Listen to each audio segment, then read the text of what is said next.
Quels sont les 10 comics Delcourt de l'année 2022? Quels sont les 10 titres qui nous ont le plus marqué et ceux qu'on vous recommande à la veille évidemment d'un événement majeur, Noël? Quels comics sont dignes de se retrouver sous le sapin? Quels sont les choix qui ont été les miens tout au long de cette année? Eh bien, c'est ce que nous allons voir dans cette émission. Alors, on va pas se mentir, Delcourt, c'est tout simplement le meilleur éditeur de comics. Il publie peu, il publie des choses intéressantes, il publie des comics qui restent, des comics qu'on garde, des comics qu'on offre. Ils ne sont pas dans le flux, ils ne sont pas dans le shelf space, ils ne sont pas dans le déchet.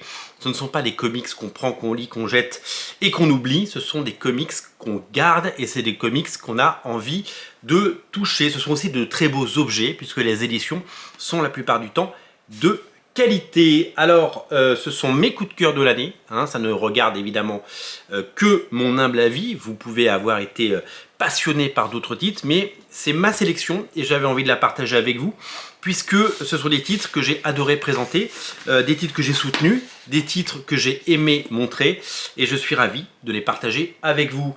On va commencer avec un premier chapitre, les 3 premiers titres dont je vais vous parler. C'est du Spawn, parce que c'est l'année Spawn, les 30 ans de Spawn, 30 ans d'Image Comics.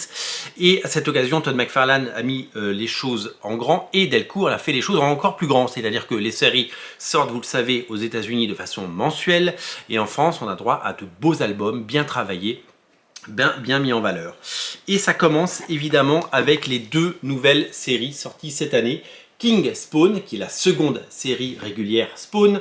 La série Spawn classique dure depuis plus de 330 numéros aux États-Unis.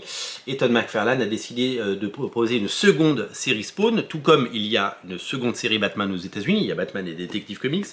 Et il a mis en scène également un personnage qu'on adore, le pistolero, le gunslinger Spawn, le franc-tireur, le Spawn du Far West, ce Spawn qui a atterri à notre époque et qui évidemment n'est pas tout à fait adapté, hein. C'est un petit peu les visiteurs, non je plaisante, c'est surtout magnifiquement dessiné par Brad Booth et c'est un énorme coup de cœur, je vous en ai parlé plein de fois, puisque c'est du comics magnifiquement produit avec des très grands artistes et une véritable ambition. Et je suis hyper content de vous présenter ces 2 séries parce que je les adore et que ça renouvelle l'intérêt de Spawn. C'est un succès aux États-Unis et en France et c'est tant mieux.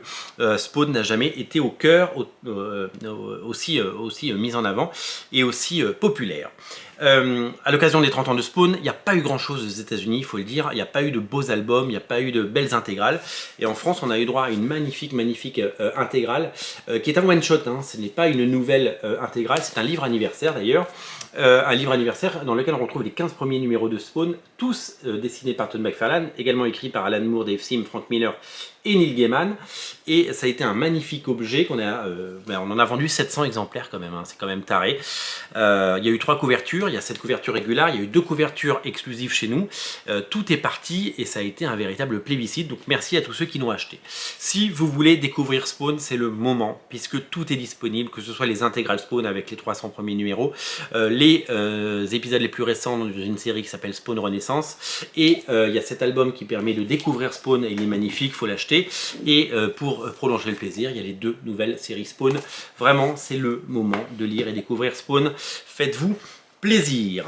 On ne peut pas parler de Delcourt sans parler de l'œuvre de Ed Brubaker. Vous le savez, il a fait des choses magnifiques, fondues au noir. Bien entendu, des séries comme Fatal, et il a fait des séries absolument géniales qui ont toutes droit à des rééditions de qualité dans le grand format Delcourt, le format qui met en valeur les livres et les auteurs, et Incognito, qui est une histoire complète en 1 volume, est ressorti cette année.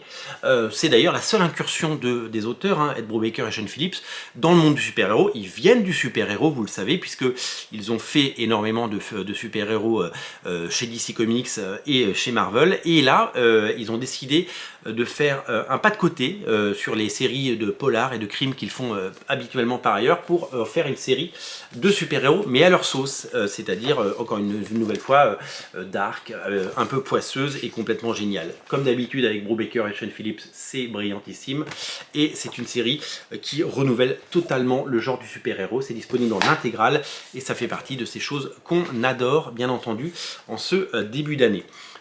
Et puis évidemment, Criminal est revenu d'entre les entrailles du catalogue Delcourt pour revenir en intégrale. Le premier volume est sorti. C'est un peu la pierre fondatrice de toute l'œuvre de Brubaker et Sean Phillips. On est sur du pur polar absolument jouissif et génial. Je vous invite à découvrir cette série, à la redécouvrir dans ses magnifiques intégrales. Il y aura une seconde intégrale très très vite en 2023, mais cette intégrale, elle est à lire et à découvrir. C'est déjà un succès de librairie en version classique et l'intégrale est en train de prendre le même chemin. Ça, il faut absolument le lire et le découvrir. Quand on parle d'intégrale et de beaux livres, eh bien on est gâté chez Delcourt puisque cette année ils ont remis en valeur le catalogue et le talent de monsieur Michael Turner, le regretté Michael Turner, qui a fait 2 séries phares, vous avez à lui, en plus de tout ce qu'il a pu faire pour Marvel et DC. La première, c'est Phasm. Phasm, c'est sa série à lui, qui est tout simplement géniale. Tous les épisodes de Phasm dans une intégrale, qui est disponible et qui fait partie de mes coups de cœur de l'année. Je vous rappelle que nous avons encore des exemplaires de l'édition collector, 300 exemplaires seulement, donc c'est la même édition, c'est le même livre avec tous les épisodes de Phasm volume 1 dessinés par Michael Turner et toutes les couvertures, mais là c'est une couverture exclusive, 300 exemplaires disponibles chez nous. Ça c'est une magnifique collection, et de la même façon, Soulfire a eu droit à sa magnifique intégrale également, et ça fait partie de mes coups de cœur, puisque, alors là c'est flamboyant, hein, il y a évidemment tous les épisodes dantesques et fabuleux dessinés par le fabuleux Michael Turner, mais il y a aussi la conclusion, qui malheureusement n'a pas pu être dessinée par Michael Turner, mais qui a été faite par son ami Joey Benitez, qui a dessiné les derniers numéros pour lui, en hommage à lui, après sa mort, après la mort de Michael Turner, dessinateur de Lady Mechanica, créateur de Lady Mechanica. On ne peut pas ne pas parler de Robert Kirkman. Il n'y a plus de Walking Dead, mais il y a toujours du Robert Kirkman. J'ai décidé de ne pas mettre d'Invincible dans ma liste, parce que sont sortis les volumes 7 et 8 cette année, et je crois qu'il y a eu le 6 en début d'année, mais je me trompe peut-être. J'ai décidé de vous parler de Brit, qui est un unitaire, qui est une intégrale totale. C'est le même univers qu'Invincible. Invincible, on le voit ici. C'est un personnage absolument délirant. C'est une série absolument délirante, irrévérencieuse, drôle, complètement barrée, avec un personnage haut en couleur, un ancien sorte de James Bond surhumain avec un humour décapant, complètement génial. C'est sanglant, c'est gore, c'est un cran encore au-dessus d'Invincible. C'est une série absolument géniale qui avait été éditée une première fois chez Delcourt et qui maintenant fait l'objet d'une magnifique intégrale brandée Invincible Univers. Il ne faut pas la rater. On n'oublie pas, même si c'est pas dans ma sélection des 10 titres, évidemment, les intégrales Invincible, il y en a 8. Et ça, c'est un petit bonheur, c'est un bonbon et c'est tout simplement fabuleux. Les 2 derniers titres dont je veux vous parler et qui sont des coups de cœur. Le premier, c'est un énorme succès sur Original Comics, c'est Noctera de Scott Snyder et Tony Daniel. Ils ont tous les deux travaillé sur Batman à des époques différentes. Ils ont tous les deux pris le chemin de l'indépendance, et Tony Daniel évidemment l'avait déjà pris dans les années 90 et 2000 avec ses séries The Tenth et autres. La sortie du tome 2 en 2022, je ne sais plus quand est sorti le tome 1, j'ai un petit trou de mémoire, mais peut-être qu'il est sorti cette année. En tout cas, le tome 2 est sorti cette année. C'est un salaire de la peur dans un monde post-apocalyptique sans lumière. C'est tout simplement la meilleure série de Scott Snyder depuis La Nuit des Hiboux. Clairement, hein, La Cour des Hiboux, La Nuit des Hiboux. Et graphiquement, c'est le meilleur boulot de Tony Daniel, qui n'avait jamais été aussi bon parce que son style est devenu d'une élégance absolument incroyable.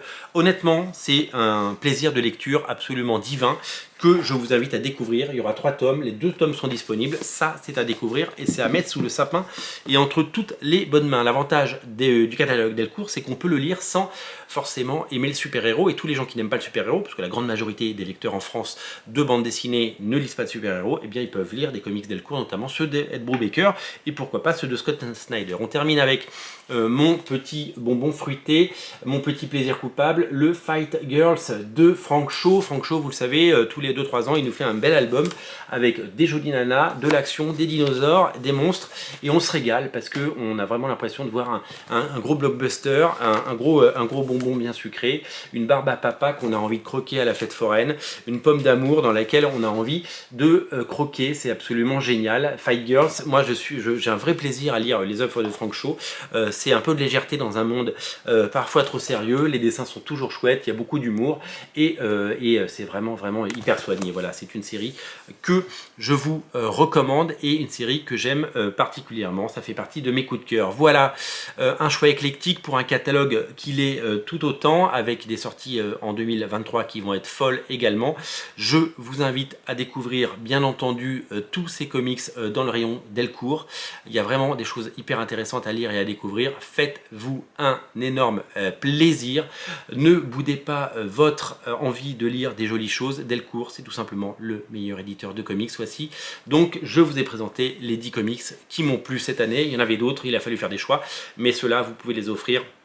Et vous pouvez vous les offrir puisque ce sont des lectures de qualité. On se retrouve très vite pour un autre top 10 de l'année chez un autre éditeur. Et pour ça, il faudra suivre la chaîne, abonnez-vous, likez, mettez un pouce bleu et partagez ces vidéos au maximum. Salut!